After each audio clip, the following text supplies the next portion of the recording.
Hola chicos, les saluda el profesor Marco Campos y en esta ocasión para poder continuar aprendiendo acerca de los cuadriláteros, tema que ya hemos empezado la semana anterior, y esta vez vamos a ver el tercer tipo de cuadriláteros, los paralelogramos. Entenderemos cuáles son sus características y qué clasificación adicional tiene este tipo de cuadrilátero.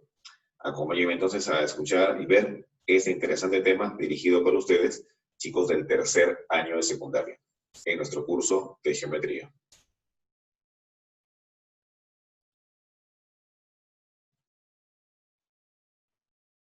Y bien, empecemos definiendo lo que es un paralelogramo. Es aquel cuadrilátero que tiene sus dos pares de lados opuestos paralelos. Es decir, en este caso tenemos una figura cuyos lados que son opuestos van a resultar siendo paralelos. Es decir, en este caso tenemos que AB resulta ser paralelo con CD, como estamos viendo en la notación. Y no solamente ellos dos, también tenemos que BC resultará ser paralelo a AD. El hecho de que los lados sean paralelos de 2 a 2 trae como consecuencias lógicas de que los segmentos AB y CD sean iguales en medida. Y eso es justamente lo que tenemos por acá. Y no solamente ellos dos, también BC y AD vendrían a resultar iguales en medida. Por eso que tenemos aquí que las longitudes de estos segmentos son, como estamos viendo, A, para el caso de AB, es igual a CD, también mide A, y en el caso del segmento BC, tenemos que mide B, y por acá también mide B. ¿Ok? Entonces, esa ventaja nos da el paralelogramo. ¿Qué más? No solamente sus lados opuestos van a ser de igual medida, sino también sus ángulos opuestos. ¿A quiénes me refiero? Me refiero a los ángulos aquí, beta y beta. Y lo mismo pasa con, en este caso, alfa y alfa, que vamos a designar acá. Este angulito alfa con el angulito también que está acá opuesto, alfa. Es decir, los ángulos que son opuestos en forma diagonal, de vértice a vértice, son iguales. Y bueno, las diagonales del paralelogramo, como estamos observando, se cortan en el punto O. Y aquí aparece un dato interesante. Las diagonales se bisecan. Eso quiere decir de que el punto O funciona como un punto medio para ambas diagonales. Por esa razón tenemos acá los segmentos M y M y NN. Es decir, AO es igual a OC, BO es igual a OD. Bueno, una información final que había pasado desapercibida aquí al inicio es que la suma de alfa y beta es 180 grados. Pero esto ya lo hemos explicado incluso en el capítulo anterior para los trapecios. En el caso de los paralelogramos funciona de la misma manera. Recuerdan ustedes que cuando tenemos dos ángulos a un mismo lado de dos rectas paralelas cortadas, en este caso por una secante, estos ángulos se denominarían ángulos conjugados.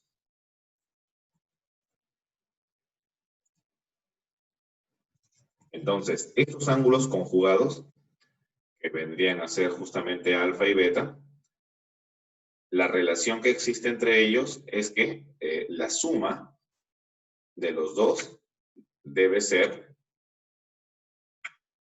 ahí está, estos dos ángulos alfa y beta son conjugados, la suma de ellos dos debe ser 180 grados. En otras palabras, son suplementarios. Bueno, entonces, estas es las características del paralelogramo en general. Vamos a ver ahora una clasificación. La clasificación de los paralelogramos vendría a darse en 4 formas. Tenemos a los romboides, a los rombos, el rectángulo y el cuadrado. Vamos a ver entonces brevemente, uno por uno, para enterarnos de cuáles son sus características. Empecemos con el romboide. El romboide es un paralelogramo que tiene sus lados consecutivos de diferente longitud y las medidas de sus ángulos interiores diferentes de 90 grados. Es muy común de que cuando en alguna pregunta nos digan un paralelogramo, dibujemos directamente un romboide. Es decir, sus conceptos comúnmente se intersectan o en todo caso solemos confundir directamente el término paralelogramo con el romboide. Lo que pasa es que las otras figuras que corresponden a los paralelogramos son tan conocidas que al decir paralelogramo prácticamente estamos diciendo como un romboide. Entonces, esa es la razón. Incluso si ustedes observan acá el gráfico del romboide, es el mismo gráfico del paralelogramo general. Bien, continuemos entonces. El rombo. El rombo es un paralelogramo que tiene sus lados de igual longitud. Esa es su característica básica del rombo. Una de sus características principales, en todo caso, de que sus lados son iguales en medida. Por esa razón es que acá hemos colocado para los lados A en todos los 4 lados. Se repite lo mismo. Pero hay otra característica importante. En el rombo observamos que las diagonales, en este caso, tenemos una diagonal que es más extensa y es la que se denominaría la diagonal mayor. Vamos a colocarle aquí el nombre.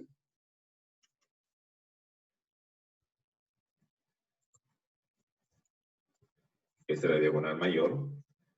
Se entiende que estamos hablando de todo el segmento que mide 2M. Y tenemos una diagonal menor, que vendría a ser justamente la línea que mide 2N. ¿Ok? Entonces, ahí está. Esta es la diagonal mayor y la otra es la diagonal menor. Pues bien, la relación que existe entre ambas diagonales es que se cortan de manera perpendicular y, como obviamente hemos visto ya anteriormente, se cortan por la mitad. Pero el que se corten de manera perpendicular me trae una serie de ventajas que podemos aplicar el teorema de Pitágoras. Es decir, podemos aplicar, en este caso, que m al cuadrado más n al cuadrado es igual a al cuadrado. Y con eso podemos encontrar la longitud del lado. Muy bien. Pasemos ahora al rectángulo. El rectángulo es un paralelogramo que tiene sus lados consecutivos de diferente longitud y las medidas de sus ángulos interiores igual a 90 grados. Como ustedes verán, el rectángulo es muy conocido. Así que las diagonales del rectángulo son de la misma medida y en este caso también se cortan por la mitad.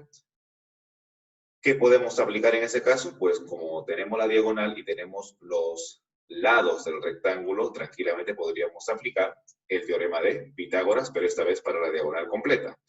Teniendo en cuenta que la diagonal completa sería 2M, un lado del rectángulo mide A y el otro lado mide B. Ahí está. Muy bien. Veamos a continuación al último tipo de paralelogramo, el cuadrado. Pues bien, el cuadrado es el tipo de paralelogramo especial. ¿Por qué? Porque es perfecto. Tiene sus lados de igual longitud y las medidas de sus ángulos interiores igual a 90 grados. En el cuadrado podemos observar que al trazar las diagonales también se cortan de manera perpendicular, pero en este caso forman triángulos de 45 grados y 45 grados. Nosotros sabemos que esos triángulos son notables, sus medidas son muy simples de recordar. Así que esa es la característica del cuadrado, sus lados en este caso van a ser de la misma medida, por esta razón hemos colocado acá los 4 segmentos de los lados con la misma medida A y A. Y en este caso podemos claramente darnos cuenta de que la diagonal formaría también un triángulo de 45-45 con los lados del cuadrado. Recordando que en este caso la diagonal es 2M. Y como 2M es la diagonal, 2M estaría relacionado con el valor de A de la siguiente manera. Sabemos que la diagonal o la hipotenusa del triángulo de 45-45 es K raíz de 2, siempre y cuando los catetos sean K. Así que en este caso, la diagonal sería A raíz de 2, que coincide con 2M. Muy bien, entonces chicos, ahí estaba la parte teórica. Ahora sí vamos a pasar a una parte de ejercicios. Esta vez, una vez más como la semana anterior, vamos a resolver los ejercicios aquí en la diapositiva. Creo que estamos yendo bien. En algunos casos los beneficia porque pueden observar de manera más directa la solución, un poco más clara, a diferencia de la pizarra. Pero bueno, continuemos entonces de esta forma. En la pregunta número 1 dice, calcular X en el romboide CDF mostrado. Miren, observan ustedes que tenemos acá una bisectriz, FG. Me dan acá el valor de CF, que es 15, y el valor de EF, que es 8 unidades. Bien, lo que tenemos que hacer es simplemente aplicar una sencilla propiedad de los ángulos alternos internos. ¿Recuerdan ustedes cuando vimos el tema de ángulos entre rectas paralelas? Que cuando tenemos en este caso dos paralelas, ya saben ustedes que DE sería paralelo a CF. Y tenemos una recta secante, entonces los ángulos que están en este caso así, de esta manera, formando una Z, vendrían a ser ángulos alternos internos. Y los ángulos alternos internos son de la misma medida. Entonces, el problema empieza por ese lado, o la solución empieza por ese lado. Ahí colocamos θ, igual como hemos colocado en la parte inferior. Al colocar ese símbolo de θ, nos damos cuenta de que tendríamos un triángulo isósceles. ¿Por qué? Porque si acá está θ y θ, los ángulos son iguales, y eso solamente se cumple cuando tenemos un triángulo isósceles. Por lo tanto, acabo de descubrir que los segmentos que tenemos aquí, GE y EF, son iguales en medida. ¿Por qué? Porque son los lados de un triángulo isósceles. Por lo tanto, GE también va a medir 8 unidades. Finalmente, creo que ya es bastante obvia la solución. Recordamos que DE es igual a CF, porque se trata de un romboide, un paralelogramo. Entonces, X más 8 vendría a resultar a 15, de donde X vale 7 unidades, porque estamos trabajando en este caso con unidades. Bien, pregunta 2. Dice, calcula el perímetro del rombo APMD si AM es igual a 24 unidades y PD mide 10 unidades. Bueno, AM vendría a ser la diagonal mayor. Y si mide 24, sabemos que las diagonales se cortan por el punto medio. Es decir, cada parte mediría 12 y 12. En el caso de la diagonal menor, mide 10. Cada parte de los segmentos trazados al momento de intersectarse con las diagonales sería 5 y 5. Y bueno, chicos, no es difícil recordar que en el caso del rombo, los lados son iguales. Entonces coloquemos que los lados son X. ¿Se dan cuenta ustedes que se ha formado un triángulo rectángulo aquí, en la parte, en cualquiera de los triángulos que se han formado, donde tenemos como cateto 5, 12 y la hipotenusa es X? Entonces, para averiguar cuánto vale X, aplicamos el teorema de Pitágoras. X al cuadrado es igual a 5 al cuadrado más 12 al cuadrado. De donde X al cuadrado vale 169, de donde X vale 13. Podían haber reducido también el valor del 13, recordando el triángulo pitagórico 5, 12, 13. Por mí no hay ningún problema. La cuestión es que sabiendo que X vale 13, me piden averiguar el perímetro. El perímetro sería 4 veces el lado, es decir, 4 por 13, lo cual sale 52 unidades porque estamos trabajando en unidades. Perfecto. Ahora veamos en la pregunta número 3. Me dicen, si MNTB es un rectángulo, calcule el valor de X. Bueno, el problema empieza reconociendo los elementos, los datos. Me dan acá dos ángulos, uno de 45, uno de 53. Me dan la altura del rectángulo, que es 9, y me dan acá el valor de x como esta distancia, que es lo que me están pidiendo averiguar. Bien, la solución empezaría reconociendo uno de los triángulos que no sería útil, el de 53. Si acá en esta esquina es 53, en la otra esquina iría a 37 grados. Ahora, al ser 37 y 53, recordamos que es un triángulo notable. ¿Cuáles son las medidas notables de sus catetos? El que se opone a 37 es 3K y el que se opone a 53 es 4K. Comparando el 3K con 9, claramente nos quedaría que K vale 3. Entonces, ¿cuánto valdría el segmento MV? Que es 4K. Sería 4 por 3, 12 unidades. Ahora, miren, para poder emplear el otro triángulo notable que está a la izquierda, necesito traspasar una distancia. En este caso, la altura mide 9. Se supone que en el otro, al frente, en este caso del lado TBMN, también tendría que ser 9. Simplemente por una razón de traslado.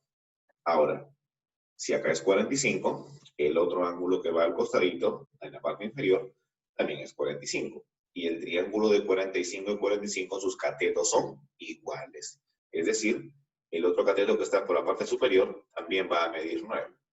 Y con eso ya está prácticamente resuelto.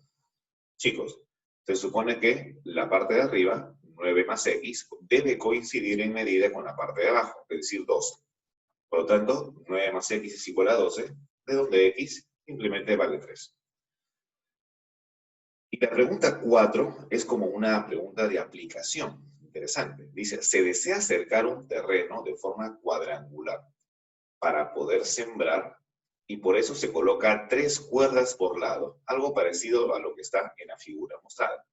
Calcular la longitud de cuerda necesaria para acercar si la diagonal mide 10 raíz de 2 metros. Bien, lo primero es reconocer los elementos que me da el problema. Y bueno, uno de los elementos claritos es que la diagonal vale 10 raíz de 2. El terreno es cuadrangular. Bueno, mire, si la diagonal mide 10 raíz de 2, acá estamos viéndolo como si fuera perspectiva, ¿no es cierto? Como si estuviéramos viendo de lejitos. Pero se trata de un cuadrado. ¿Recuerdan lo que habíamos mencionado del cuadrado? De que cuando trazan las diagonales se forman triángulos de 45 y 45. Entonces, eso es lo que vamos a hacer. Vamos a formar el triángulo rectángulo que está en este caso formado por la diagonal y los dos lados del cuadrado. Y sabemos que los ángulos que se forman acá son 45 y 45. ¿Qué implica ese ángulo de 45? Implica que las medidas notables son K, K y K raíz de 2 para la hipotenusa. Haciendo una comparación muy sencilla, nos quedaría que K raíz de 2 es equivalente a 10 raíz de 2, es decir, K vale 10. Si K vale 10, el perímetro del cuadrado sería el cuádruple de K, es decir, 4 por 10, 40 metros. Pero la pregunta no era el perímetro, la pregunta es, ¿qué cantidad de cuerdas será necesaria, como mínimo en este caso, para poder cercar? Pues fácil. Si cada vuelta tiene 40 metros y yo quiero hacer 3 cuerdas por cada lado, sería el triple de perímetro. Es decir, la cuerda debe medir 3 veces 40 metros, es decir, 120 metros. Bien, chicos, entonces ahí hemos resuelto las preguntas ya del aprendizaje. Lo que seguiría en este caso es las preguntas que corresponden ya para ustedes, pero lo resolveremos la próxima sesión a través de la plataforma Zoom, así que tranquilos. Vamos a reforzar muy bien en esa clase este interesante tema. Bien, chicos, si han llegado hasta este punto, felicitaciones y gracias una vez más por estar atentos siempre semanalmente a la guía virtual, a los videos que estamos colgando los docentes de la explicación de todas las clases. Cualquier duda, cualquier consulta, ya saben, pueden hacerlo a través de la guía virtual del colegio o también a través de la plataforma Edmodo, que tenemos también alternativa para la presentación de las tareas. Cuídense bastante, chicos, nos estamos viendo. Hasta una nueva oportunidad.